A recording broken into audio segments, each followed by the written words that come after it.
I'm Harley, and I'm 33 years old. I'm someone who never really had a dramatic or crazy life. Things were going pretty well for me until this crap, and to think that this all happened in 1 year is wild. So earlier in the year, my mother-in-law, Geraldine, was very excited to host a retirement party for my father-in-law, Robert. Everyone was so excited, and my mother-in-law was being a bit nitpicky about everything, getting on everyone's case and asking, no, demanding that everyone does everything perfectly. She was a bit of a perfectionist, and everyone would get annoyed with her every now and then. But to be honest, we were just so excited to give Robert the best retirement party he'd ever seen, because he worked so hard and he deserved it. Don't I at least get to know what the theme of the party is? Nope, not one bit. It's a surprise, Dad. I know, but it's killing me. Just give me something, anything. Just know that it's going to be the best party you've ever been to. Don't worry about the rest. Now, my husband Dane and I were involved in the planning too, but honestly, I was just there for the free food and to support my husband. Dane's dad, Robert, was a cool guy, and I didn't mind helping make his retirement party special. But as the planning went on, working with Geraldine got more and more stressful. She was on everyone's case about the decorations, the food, the guest list, you name it. Dane, didn't I tell you to get the terracotta streamers? That's what I did. No, this is orange, not terracotta. You're going to ruin everything. I'm sure it'll be fine. It's going to be pretty dark, so... Did I ask you? Oh, I guess not. Exactly, so shut your trap. Mom, don't be an ass. And don't be an idiot. You're making it really hard to work with you, you know? Well, maybe if you listened to me, I wouldn't have to be like this. Geraldine was getting on everyone's nerves, and some friends and family members dropped out of the event planning just because of how awful she was being. This just made Geraldine hound down on us, me and Dane, even more. Obviously, Dane and I couldn't drop out of organizing the event because, well, we loved Robert and we felt like it was going a bit too far, leaving Geraldine with no one to help her. So we decided to fug it out and deal with her BS. I know that retiring is a big thing, but did it really need a team of 20 people to put everything together? Geraldine was being extra, as always, with her planning, having unnecessary 2-hour meetings for things that could have been sent in an email. I know we all hate when that happens. But Dane and I stuck through it, of course, for the sake of Robert. One day, we were having one of her unnecessary meetings when I got a call from my dad, Maurice. Now, a little background about my dad. He was the kindest, sweetest, most charming person I had ever met, and I loved him with all my heart. He was a single father who decided to stick around for his kid. I know you don't hear that often, but trust me, there are some dads who would do that for their kids. So when my dad called me and said he needed to speak to me about something serious, I was ready to drop everything and leave because he didn't sound too good on the phone. I don't want to alarm you or bother you even. You could never bother me, Dad. What's going on? I need to talk to you. It's quite urgent and I don't know what to do. I'm on my way. I interrupted Geraldine in her meeting to tell her and Dane that I had to go see what my dad needed, and this pissed Geraldine off. She started yelling at me. This is so unprofessional. Why are you always so lazy? Every time I come here, you don't want to work. Don't you want your father-in-law to have the best party ever? Of course I do. But I have a father I have to get to. He needs me too. I'm sick of your excuses, Harley. Tired of her BS, I snapped back. Yeah? Well, I'm sick of you treating this like you're planning the Queen's Jubilee. Excuse me? You always have these unnecessary meetings. We discussed what we needed to discuss 2 hours ago. Yet here you still are, stressing us out because you're a perfectionist. Oh boy, that's when she really let me have it. She was shouting at me, calling me all sorts of names, and out of respect I did my best to contain myself, while also trying to explain that I was concerned about my dad. Dane was telling his mom to calm down, but she just started yelling at him too, saying some things I never thought a mom would say to their kid, and that's when I said, "Forget this, I'm leaving. Take me out of the group if you want to." I slammed the door behind me, and I could still hear Dane and Geraldine arguing when I was getting in my car. I drove as fast as I could, feeling this sinking feeling in my stomach. I didn't know why, but my gut was telling me that I was about to get some horrible, horrible news. When I got to his place, I found him in tears, and this instantly broke my heart. In my 33 years of living, I had never seen that man cry, so I knew that this was something serious. "I'm dying, Harley. They told me that I'm dying." He said that the doctors told him he had lung cancer, and that he had 2 to 3 months left to live, if that. It felt like my whole world was crashing down. How could this even happen? I told him to tell me everything he knew, and he went on to say that one day he wasn't feeling well, but he was putting off going to the hospital until it was getting hard for him to breathe. When he went to the doctor, they told him that they found that he had lung cancer. I didn't even know what to say. My rock was on the verge of dying, and I racked my brain for every possible solution I could think of just to help him in any way I could, because I couldn't imagine a world without him. We both broke down and cried in each other's arms that day. I didn't know how else to feel. I didn't think that anything like this would happen. It turns out my dad had a pretty weak immune system, which is why they didn't give him long to live. I spent the rest of the day just hanging out with him, spending time laughing and crying and reminiscing on the good times. When I got home late in the evening, I was met with Geraldine, who was still very pissed. Apparently she expected me to come back home 4 hours earlier. Whoops. Because I was already feeling sensitive, considering the horrible news I got earlier, I just broke down. Dane immediately came up to me and asked me what was wrong, and I told him the news. "What's going on, babe?" "It's about my dad. He's sick." "Oh, Harley, I'm so sorry. What happened?" "Oh, come on, Harley. People get sick all the time. It's not the end of the world." "Geraldine, this is serious. My dad has lung cancer, and the doctors say he doesn't have much time left."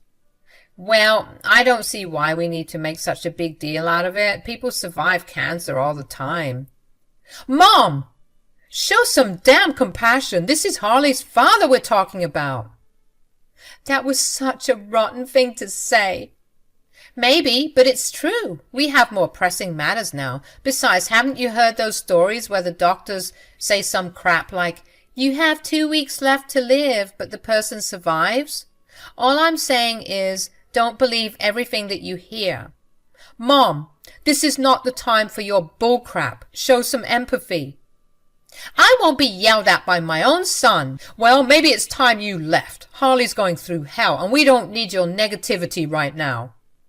I should have known a wuss like you would take her side. Whatever. You two are useless anyway. I'm leaving." In the following weeks, Geraldine slipped back into our lives like a shadow, never acknowledging the hurtful words she had said to me during such a vulnerable moment. She went back to her usual meddling and micromanaging as if nothing had happened. Typical Geraldine. Then one day, Dane and I received a call from Dad. His voice trembled as he explained that things were getting worse, urging us to meet him at the hospital. Panic set in, of course, and Dane and I rushed to his side, and when we arrived, the sight of my father, frail and connected to all these thingamybobs and tubes, made me so scared. The doctors were baffled as well, wondering why my dad had declined so quickly, and their uncertainty only made things worse for me and Dane. Dad, weak but still trying to reassure me, struggled to speak.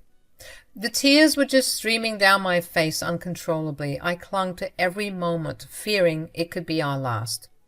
The medical staff advised us to not speak to him as much as he needed to rest, so Dane and I stayed by his side, crying in silence. We ignored Geraldine's calls, and even after we told her that we were at the hospital with my father, she continued to call and bother us.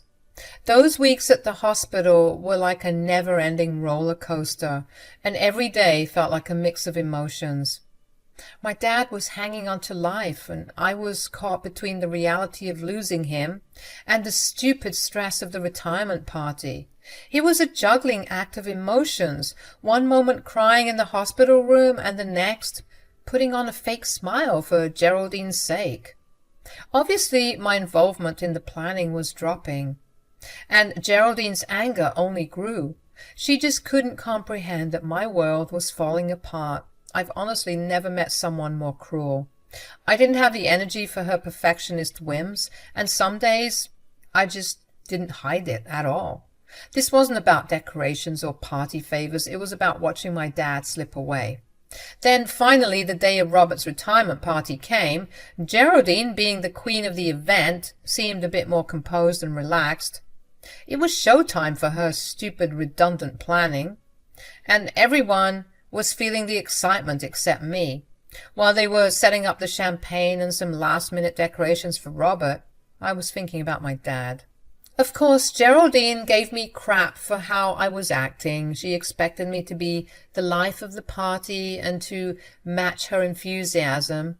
If only she knew the struggle of keeping up appearances when your world is falling apart. Dane tried to stand up for me, and bless his heart, but every defense was met with a verbal attack from his mom. It was like a bad dream, caught between the surreal celebration and the painful reality of my dad's deteriorating health. I felt like an actress on a stage playing a role and smiling for the audience while crying behind the scenes. Then this bad dream turned into a full-blown nightmare. The night took a dark turn when the hospital called, saying things didn't look good for my dad. They wanted me there to say goodbye, using that machine thingy, the ventilator, to keep him going, because without it, he might have been gone sooner. It hit me like a ton of bricks, and I hurriedly grabbed my stuff to rush to the hospital. But just as I was making a beeline for the door, Geraldine, the party maestro, blocked my way. "Where the hell do you think you're going?" I told her what the nurse had told me, explaining the urgency that every minute counted, but Geraldine, lost in her own world of perfect parties, wasn't having it. Instead, she started yelling, insisting that I stay because the party was more important than my dad dying. At that moment, shock met grief. How could someone be so heartless? How could she care more about her perfect party than my dad literally dying? It was a level of cruelty I just couldn't wrap my head around. How could you say that, Geraldine? What the hell is wrong with you? What the hell is wrong with me? What the hell is wrong with you? I've asked you multiple times to stay here and help me host this party. Well, everything seems to be going well on this side. Why do you need me? Because it's all hands on deck, Harley. I know you wouldn't understand this, but I love my husband enough to throw this party for him. Everything needs to be perfect. I forbid you from seeing him. You forbid me? Yes. I'm not going to let you or your sick dad ruin this for me. I mean, Robert. Don't you dare leave. I don't have time for this crap. I'm leaving whether you like it or not. I stumbled towards the door, Geraldine still yelling behind me, turning our disagreement into a public spectacle. So much for having the perfect retirement party, right? Why would she cause a scene at something she's been working on for months? It just didn't make sense. I was starting to think that this whole thing wasn't even for Robert, but just something that she could show off to her rich and fancy friends. When she was yelling at me, she made it sound like I was the heartless monster. And when I glanced back at Dane and Robert, they looked concerned. They knew about my dad's situation, of course, so I'm sure they didn't mind. In fact, the only person who seemed to mind my absence was Geraldine. Dane tried to join me on the mad dash to the hospital, but his mom, of course, stood in his way, starting an argument with him. Time wasn't on my side, so I couldn't wait for them to sort things out. I needed to get to my dad ASAP. Rushing to the hospital, I found him looking weaker than ever. Every cough seemed to rack his body with pain. He couldn't even speak, and I knelt beside him, tears streaming down my face. It felt like the entire world was collapsing around me. In that heart-wrenching moment, I knew I was losing my dad. In the middle of the chaos, Geraldine's calls kept coming. Annoyed and grieving, I blocked her number. Wanting to spend whatever time I had left with my dad, I poured out my heart, telling him how much I loved him and how I'd missed him. Minutes later, his heart monitor flatlined and he lay completely still. My dad was gone, leaving an emptiness that seemed impossible to fill. I couldn't stop crying. As I grieved, someone touched my shoulder. It was Dane, who had finally made it. He was crying too, and he held me close, whispering apologies for everything. After the nurses solemnly came in to retrieve my father's lifeless body, Dane and I had no choice but to step outside. The sorrow that had gripped me now twisted into a fiery anger. I seethed at the thought that Geraldine's relentless pursuit of her perfect party had robbed me of precious moments with my dying dad. Expressing my frustration to Dane, he admitted he was just as pissed with his mom for her thoughtless actions. As we sat in the hospital, waiting to gather my dad's belongings, a surprise visit unfolded. Both Robert and Geraldine showed up, seemingly to pay their respects. Robert, of course, looked sad, but Geraldine just looked pissed as usual. A bit too little too late, Geraldine. "Harley, why didn't you tell me that this was the situation? I didn't know it was this bad." "Yeah, well, I was kind of pinched for time and I didn't want to ruin your beautiful party." "It was already ruined when you decided to leave." "Geraldine, stop it! You've been so insufferable lately. If I knew that this was happening, I would have cancelled the party altogether." Uh-oh. That didn't sit well with Geraldine. She began complaining about the time it took to sort everything out, and the tension escalated into a full-blown argument. I had always sworn I wouldn't be one of those annoying, dramatic people who fight in public. Yet, here we were, caught up in a scene that felt straight out of a soap opera. I couldn't help but notice the curious glances from onlookers as our family drama unfolded in the hospital corridor. "You think the whole world revolves around you, huh? Morris just died, Mom. What is wrong with you?" Geraldine went off on Dane as usual, throwing names and questioning his worth. Finally, he had enough of her verbal crap. He straight up told her he was done with her and didn't want her in his life anymore. Robert tried to step in, but Dane stood his ground. He made it clear Geraldine wasn't welcome, and it'd be better if she left. She probably thought he would let things slide and that he was being dramatic, but Dane wasn't having any of it. I was also surprised by how serious he was. He firmly pointed towards the exit, and she stormed out of the hospital. And then the unexpected happened. On her way home, apparently, Geraldine got into a serious car crash. Turns out she was speeding and not paying attention, resulting in a nasty collision with another car.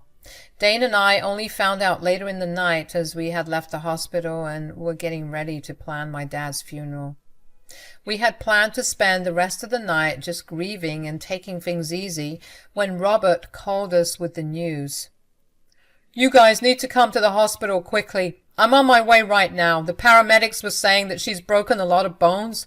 One of her ribs punctured her lungs, and they're saying it looks like she doesn't have much time. Please, hurry." We cut the call, and we were just trying to wrap our heads around what was happening. This was a lot to take in. I mean, I literally just said goodbye to my dad earlier in the day, and now this? It was all so crazy.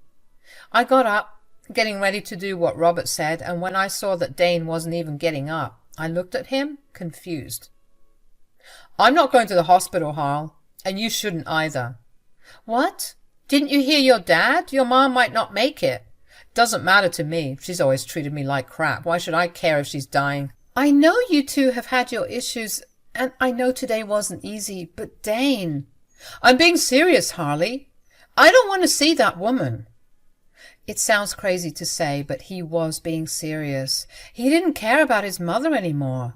He said she was already dead to him, and he meant it. Cold, right? I tried getting him to come with me, but he just wouldn't budge. So I had to leave him at home like he wanted and made my way to the hospital. When I got inside, I dashed straight to the emergency room where Robert and Geraldine were. Geraldine looked like a complete wreck, wrapped up head to toe in bandages, tied up to all these tubes. I'm not going to lie, it was really triggering considering my dad looked a bit like that not too long ago. I felt heavy, and being in that environment was not good for me. What made matters worse is that she wasn't her usual bitter and pissy self. I had never seen her act like this. She was frantic, and she looked like a hurt, lost puppy. Understandable, given the pain she must have been in. But it was just odd to see her mask slip because she clearly wasn't expecting this. When she spotted me, she burst into tears. "Oh, thank God you're here!" Thank God? Yeah, she was really scared. "I don't want to die. Oh, God, Robert, please, I'm so sorry for everything. I don't want to die. Please, I promise to do better. I promise I'll be less of a nuisance." "Shh, my love, just rest. It will all be okay." "Oh, my God, where's Dane?" The whole situation felt like I was stuck in some family drama I never signed up for, because now I had to be the one to break the news to them that their son was not coming. This revelation hit Geraldine like a ton of bricks, and Robert just looked hurt. "Really? I thought he was parking the car or something." "Nope. I tried to get him to come, but he said he was being serious earlier, when he said that he no longer wanted to be in Geraldine's life." "What? How could he say something like that? Call him!" Robert tried to call Dane, but he kept rejecting the calls. That's when Geraldine realized that she had lost her son, and she didn't have any time left to get him back. There was some awkward silence in the room after that, and I wanted to crawl in a hole and die. I can't believe he doesn't want to come. He's being dramatic, right? How could he not want to see me?" "Well, I mean, you were mean to him." "But that's no excuse. I'm his mother. He's supposed to come to see me." "Well, Geraldine, I hate to say it, what with your condition and all, but you're not a nice person." "Excuse me?" "Holly, this is not the time or the place." By the looks of things, we don't have much time left. So when am I going to get the chance to say this? "Robert, I want her out of here." "Don't worry, I'll leave, but not before saying this. You have made the past couple of months a living hell for me. I've been trying to see my sick and dying father, and you tried to prevent that from happening. I hate to say it, but this just sounds like some good old-fashioned karma." "What the hell are you getting at?" "You tried to keep me from seeing my own dad today. What makes you think you deserve to see your own son before you die?" "What? How dare you? Why, you're crazy if you're thinking I deserve this." "I don't think. I know you deserve this. You're an awful parent, and you don't deserve the love you get from your husband and your son. But now it's too late to love you again. And you did this to yourself." Geraldine was starting to feel like her normal self in that moment, I guess, because she started yelling at me as best she could and telling me to get out. I had no choice but to leave her and Robert behind, going back home to find my husband, who seemed to be more upset at my father's passing than his own mother's condition in hospital. Then, at 3 a.m., the news hit us. Geraldine had passed away from her complications. Robert called me to break the news, knowing that Dane probably wouldn't answer the call. Honestly, the whole situation was pathetic and sad. Do you know how awful you have to have your own kid refuse to see you when you're dying? I know she must have felt like absolute crap, and not just from the broken bones, but from knowing that she didn't have her son by her side on her own deathbed.